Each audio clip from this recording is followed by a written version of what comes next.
Ce mardi 30 janvier, Fanny Leb s'est confiée à David Barbet dans Télépro. L'occasion pour la fille de Michel Leb de revenir sur le combat qu'elle a mené contre un cancer du sein détecté en 2018. Elle a aussi révélé ce qui l'a aidé à ne rien lâcher face à la maladie. Le 4 décembre 2018, à l'âge de 32 ans, Fanny Leb apprend qu'elle est atteinte d'un cancer du sein triple négatif.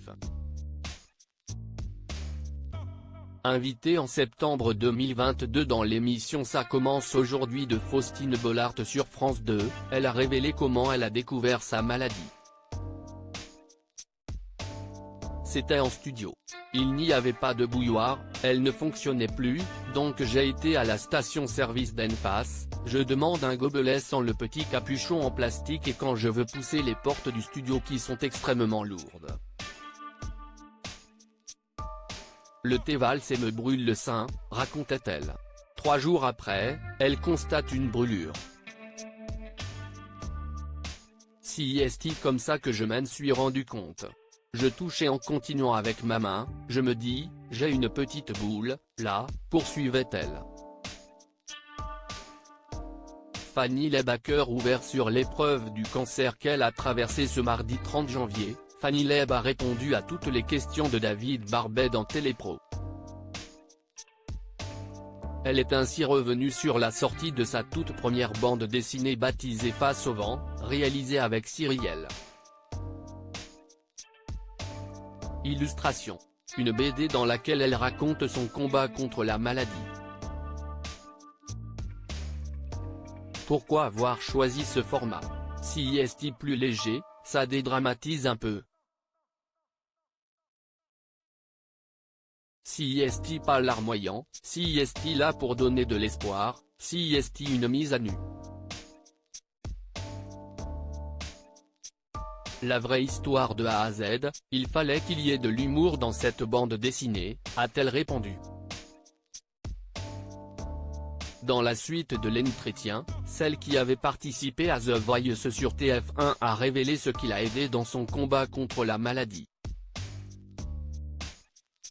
Quand je l'ai annoncé sur les réseaux sociaux, j'ai reçu des kilomètres de messages de gens tellement bienveillants, ça m'a donné une force inouïe, a-t-elle commencé. J'ai été puiser au fond de moi une force que je ne pensais pas avoir. Et de poursuivre en continuant de lister les choses qui ont été bénéfiques pour elle dans cette épreuve, la musique, une thérapie pour moi, qui est une passion. Avoir des objectifs, tout en étant dans l'instant présent, mon entourage qui a été exceptionnel avec moi et l'humour, qui est une arme. J'ai été puiser au fond de moi une force que je ne pensais pas avoir, on n'imagine pas ce qu'on a au fond de soi. Pour elle, il faut accepter la maladie, ne pas être dans le déni, foncer et croire en la vie malgré l'épreuve.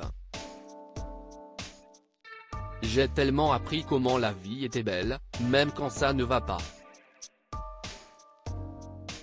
Il y a des hauts et des bas, il faut les accepter et remonter sur son cheval, a-t-elle conclu.